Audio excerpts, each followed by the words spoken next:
You hear the chime and see the master caution lights. Extinguish the master caution lights.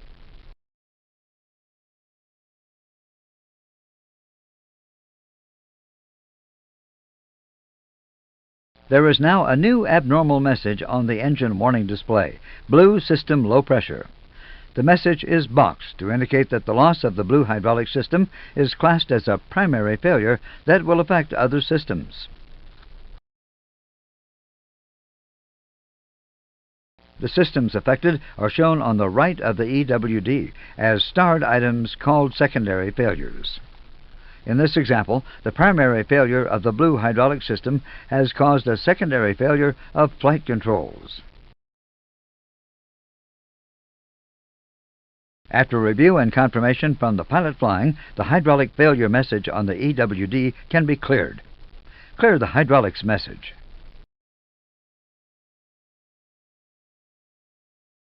Notice that normal memos have returned on the left side of the EWD. The ECAM Flight Control System page is displayed on the system display, which corresponds to the secondary failure item on the engine warning display.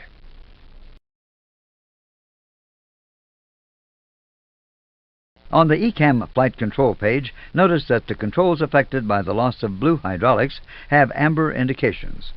These indications will be discussed in the hydraulic and flight control modules. After review and confirmation from the pilot flying, the flight control secondary failure message can be cleared. Clear flight control.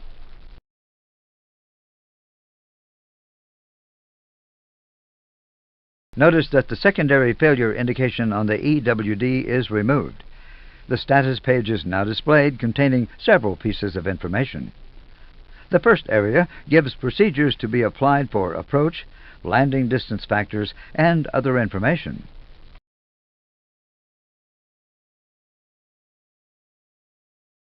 In this example, the inoperative systems are Cat 3, which means that Category 3 Auto-Land is not available. Blue hydraulic, the system was switched off during the ECAM procedure. Spoiler 3, the spoilers that are inoperative because there is no blue hydraulic pressure. The status page is reviewed by both pilots. After confirmation from the pilot flying, the status page can be cleared. Clear the status page.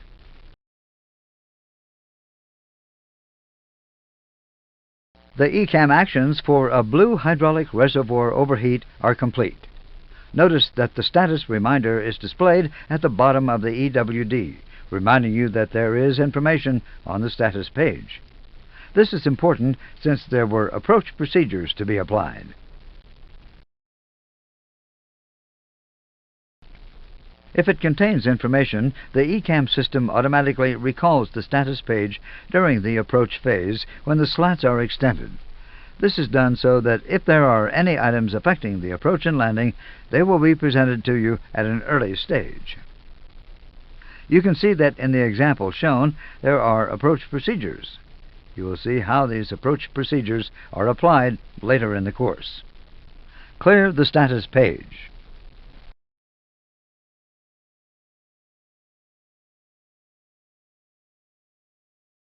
The status page is cleared and the cruise page is displayed.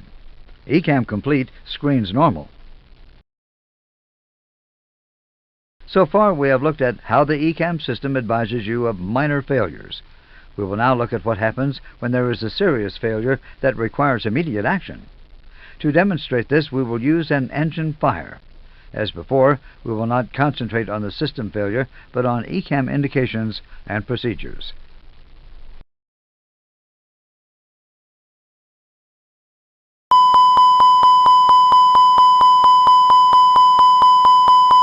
When the fault occurs, the ECAM system alerts the crew orally and visually.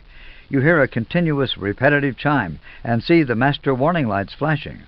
Pressing one of the master warning push buttons will cancel the master warning lights, stop the chimes, and reset the alerting system. On the EWD, the red message Engine 1 Fire and the associated procedure are displayed. The red indications on the fire panel and the engine panel provide confirmation and identification of the affected engine. The engine page has automatically been called on the SD, and in this example, the nacelle temperature is pulsing.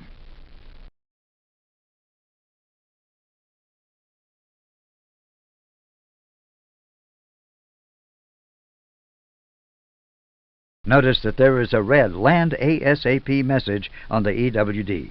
This means that ECAM has determined that the fault detected is serious enough to require a landing as soon as possible. The pilot flying maintains control of the aircraft and asks you to perform ECAM actions. We will do the ECAM actions for you, starting with moving the number 1 thrust lever to idle.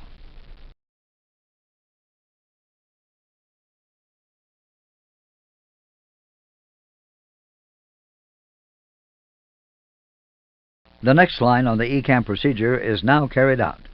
We will switch engine 1 off for you.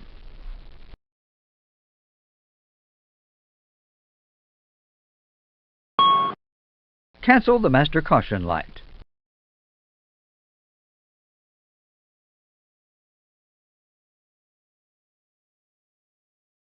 After switching engine 1 off, the after engine 1 shutdown procedure is shown on the engine warning display. Notice that the amber caution message has appeared below the red warning. This happens because you have to finish the engine fire procedure before carrying out the actions for engine 1 shutdown. The ECAM system has automatically allocated priority to the warning. As a result of shutting down the engine, there are now secondary failures.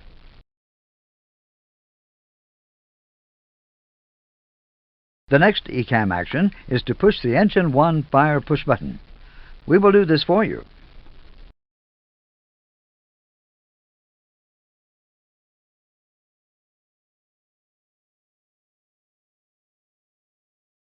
Notice that there is a white line in the abnormal checklist. In this example, there is a delay in discharging the agent to let the engine spool down. We have paused the countdown at 10 seconds. To continue the countdown, click on the forward arrow.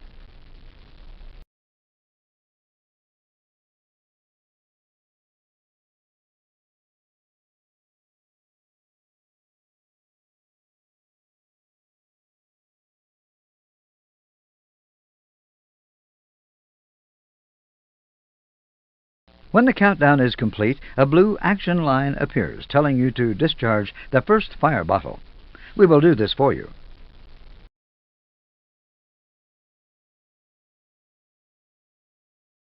The next action line is to notify ATC. Since ECAM cannot tell you if a radio is being used, there is no feedback, and therefore this line will not disappear. Notice that we still have a red fire indication, which means that the fire is not extinguished. Another condition line has appeared, and a second countdown automatically starts. This one is 30 seconds long.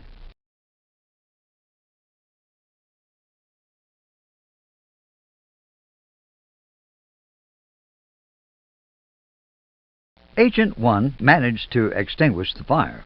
The countdown for Agent 2 stopped immediately. Notice that the engine fire procedure on the ECAM disappeared. This means the fire is out. The local warnings on the fire panel and the engine panel are no longer illuminated, confirming that the fire is out. Land ASAP has changed from red to amber, which means that ECAM has determined that the fault is less critical, but still requires a landing as soon as possible.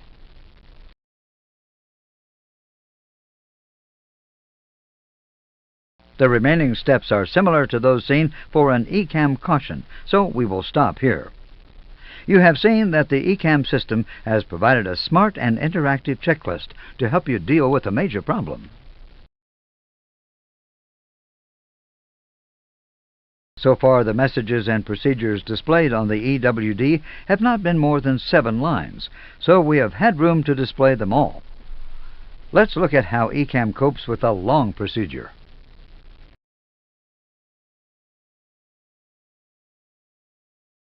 In this example of the indications for an engine fire on the ground, there is an overflow arrow to indicate that there is more information to be seen. For training purposes, we have shown the rest of the procedure below the EWD. We will complete the ECAM actions, and you will see the associated line of the procedure disappear.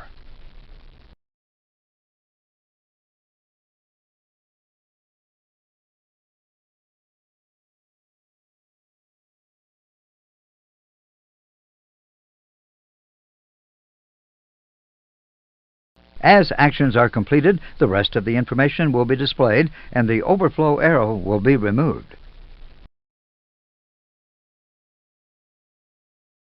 On the status page, an overflow arrow also indicates that there is further information to be seen on the second page. By pressing a clear key, the next page can be displayed.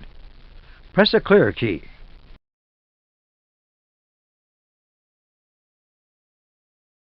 The second page of status information is displayed. Notice that the list of inoperative systems has not changed and that there is still an overflow arrow. Again, press a clear key.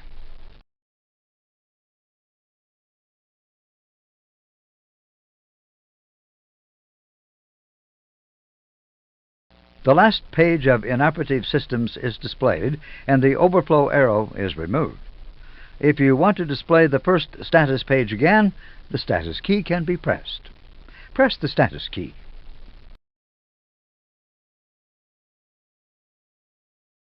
We are now back at the first status page.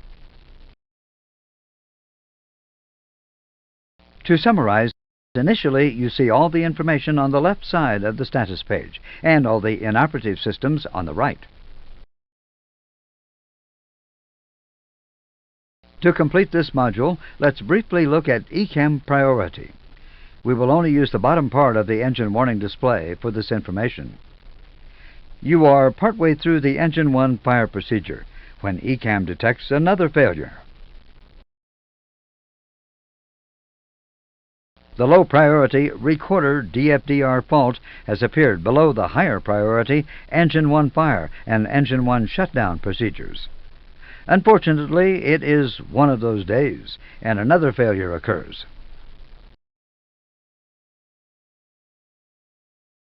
The autopilot off warning has appeared above the Engine 1 fire procedure.